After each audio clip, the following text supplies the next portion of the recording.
show wouldn't have lasted that long if they weren't getting revenue. Over? I'm sorry, say again? I said that show, despite how we feel about it, that show would not have lasted as long as it did if it wasn't making cash. Over?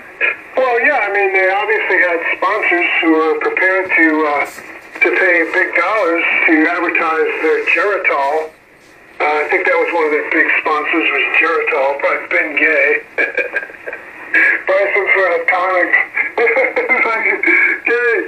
and the young people in Lawrence Welk, the young girls and the guys, I mean, they must have been putting on an act. They were all nice and prim and proper on the shows, but I bet you behind the scenes they were just as wild and crazy as the rest of us, guys. Oh, yeah, that's very, very possible. Very probable. They were creating an almost impossible image. And kind of starchy. Kind of, what would you call that? The Stepford Wives, Over? Well, back in the 70s, my dad and my brother and sister decided we were going to spend a weekend in Southeast Plantation in Naples. Actually, it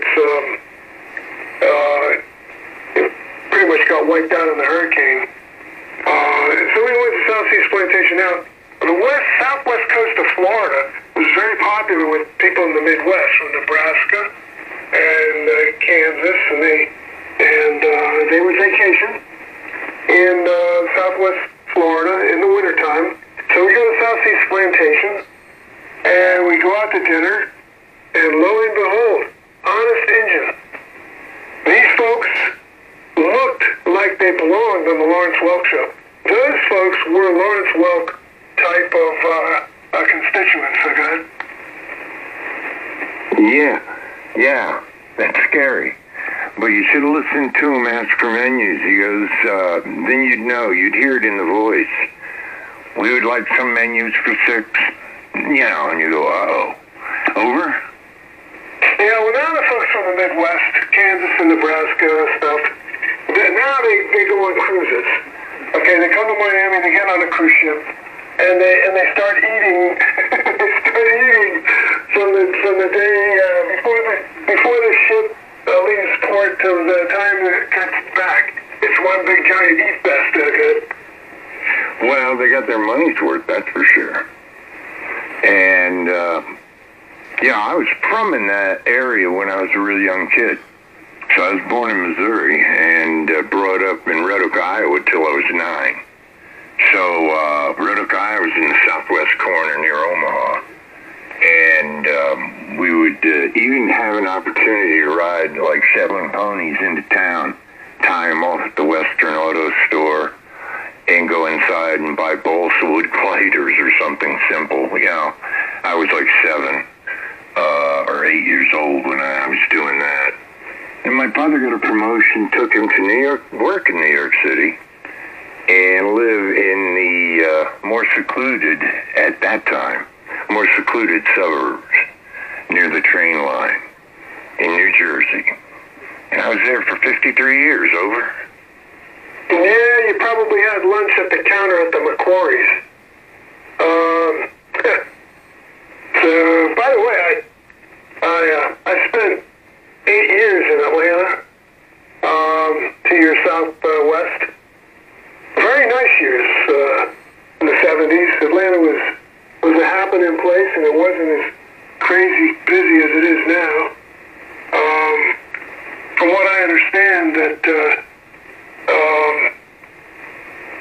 truckers and commuters, they'll do anything to avoid having to go through Atlanta because of the traffic. I don't know if you ever get down that way, but it's not like it was when I was there in the 70s, okay? No, this area has developed. Oh, yeah, around Atlanta, filled up. So, what they hadn't done is they took on people, but they hadn't planned for the overload. probably going to be building and redoing highways and certain through roads in the towns, and you'll be seeing barriers and cement trucks for the next 10 years. Over? Well, I think really what happened was it started when Jimmy Carter became the president, and then they started bringing in a lot of federal jobs. A lot of federal jobs started gravitating to Atlanta. And then I remember when he became president, I mean, the building, it was a building boom. Just incredible, good. Yeah, now there's something I didn't know, the effect that would have. So, interesting. Well, that was the start, but it's been growing pretty consistently for 50 years. Over? Yeah, I remember, for example, there was nobody in Gwinnett County. Gwinnett County was one of our clients, and it was suburbs. It was rural. It was way out there. And from what I understand now, Gwinnett County is like a bedroom community to downtown Atlanta, good. Yeah. Just keeps going out, building and building, and they build them fast and they build them cheap. I've watched them. I used to have a field off the back side of my house there. We've got an acre and a half, that's all, but a stream and a lot of trees, a little woods off to the right, and trees around the boundaries. So when the leaves are out, I don't see anything. But over in that field, they sold the property, and 250 feet away, up went the condos, a sub, and God almighty. So anyway, thank God for my trees. Over? Yeah, I'm seeing that right off to your northwest. Off to your northwest, they've tore down all the trees. And they got the streets all platted out, and they're gonna have. I think you say they're gonna have condos as opposed to single family. Good grief. Boo-hoo. Anyway, let's talk about Anon for a minute. I was looking at an Anon Andromeda, but it's like really weird. I don't even know if this Apache Labs is still in business. And if they are, they want you to become a partner with them with huge deposits and an uncertain delivery time. What can you tell me about Apache Labs, if you know anything good? Oh, I've had no problem with that. I'm running one right now, the Anon 7000 DLE, and I'll tell you something. They're lightning on repairs. So that's Doug in Arkansas, and I had created a problem actually, and I wanted it fixed, and I sent it to him on a Monday, and he got it on Thursday, fixed it that day, and shipped it Friday morning.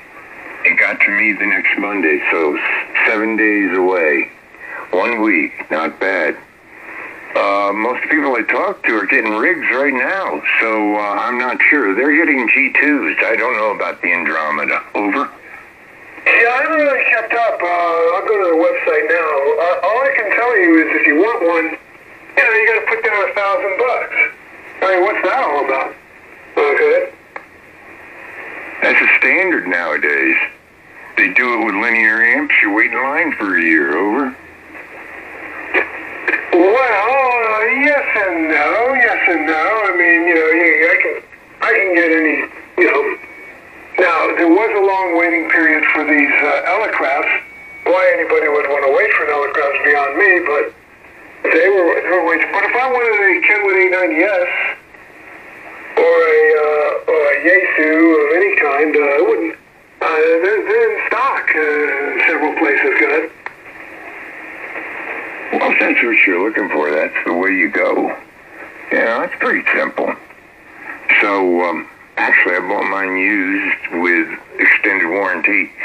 Yeah, they have a 2-year warranty on Anons, and it's transferable. So, I got the rig for $2,400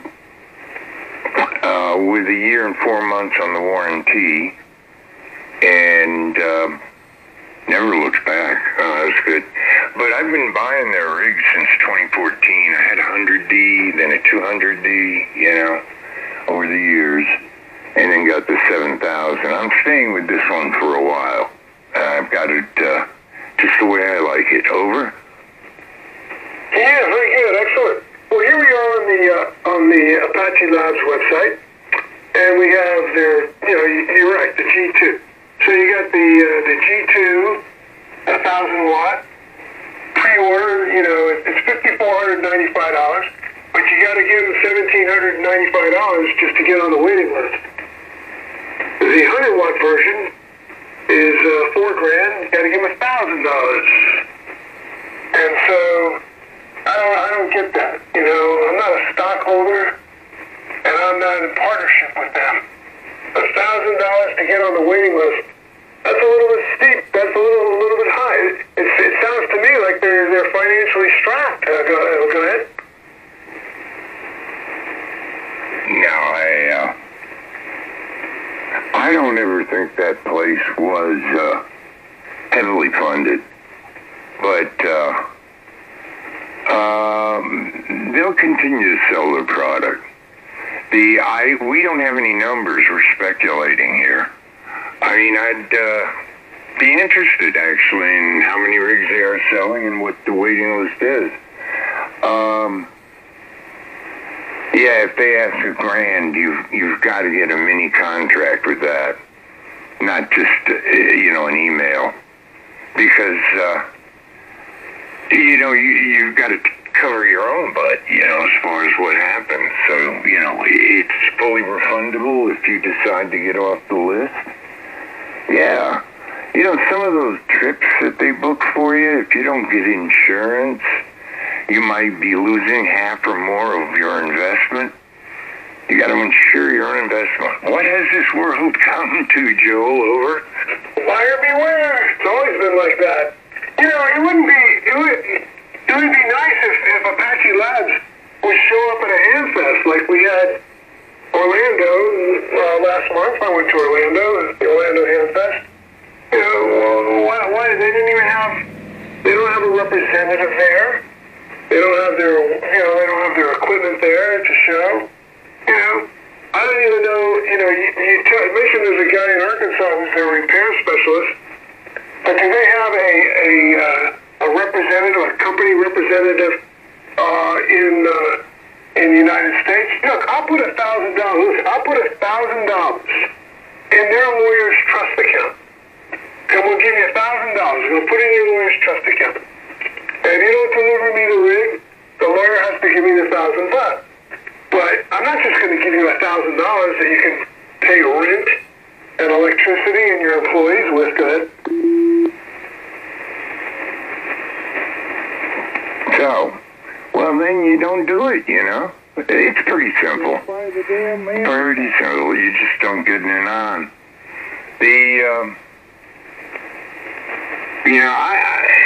I really haven't been keeping up with them because I'm not in the market right now.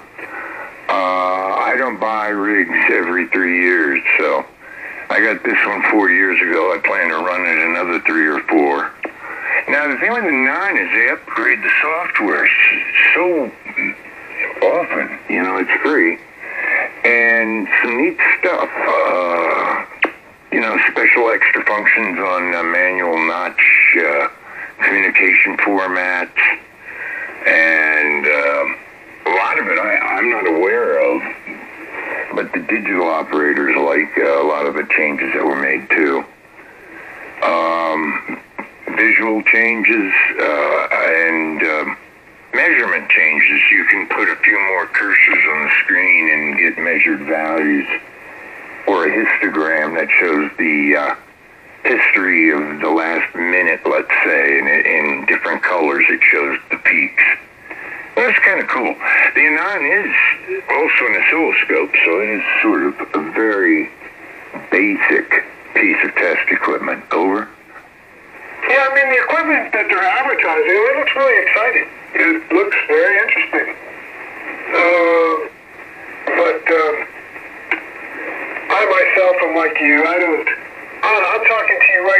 Yaesu FT1000D, which I purchased in 1993. So I'm not the kind of a guy who gets a lot of equipment on the desk.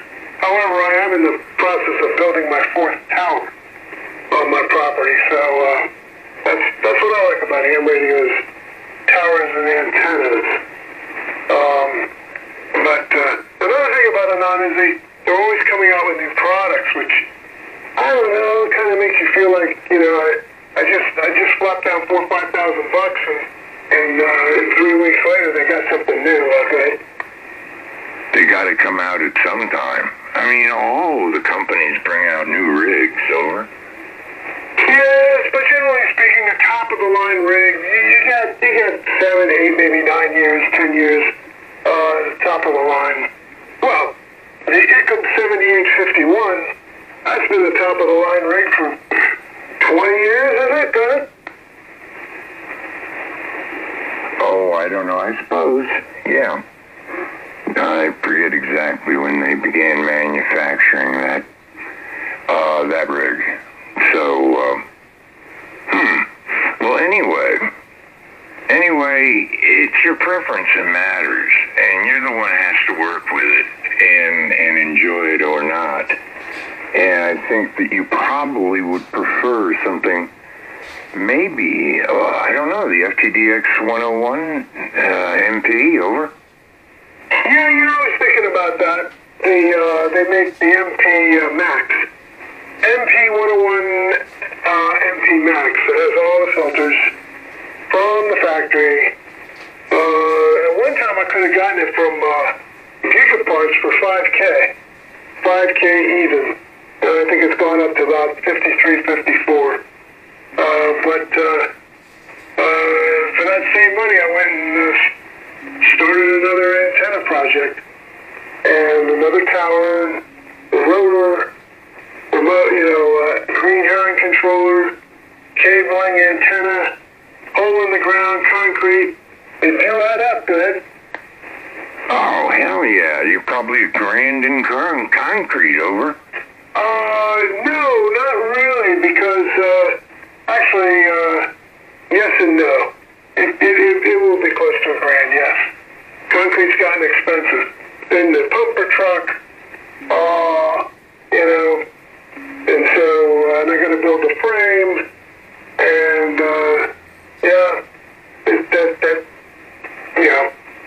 and then there's the tower and the shipping.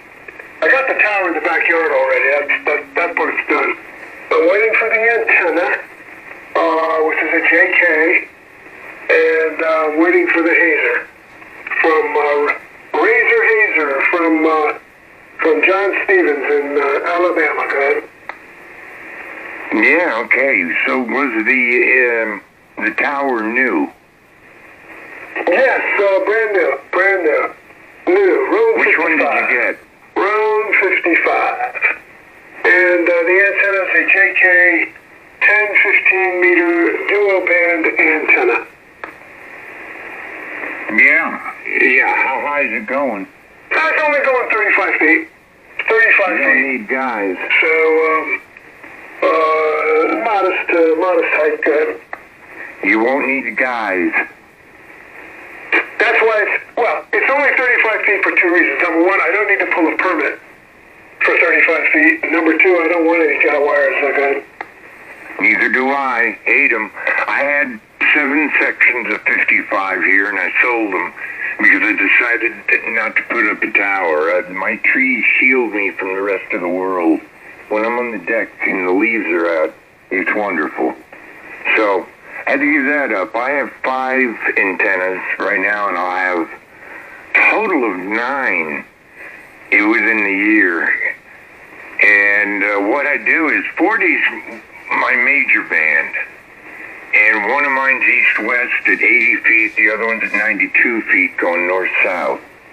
They have patterns. They're up high enough to get a pattern. And it's kind of like turning an antenna. I have a third one northeast-southwest. Out of the 8 directions, I have 6 covered. Over.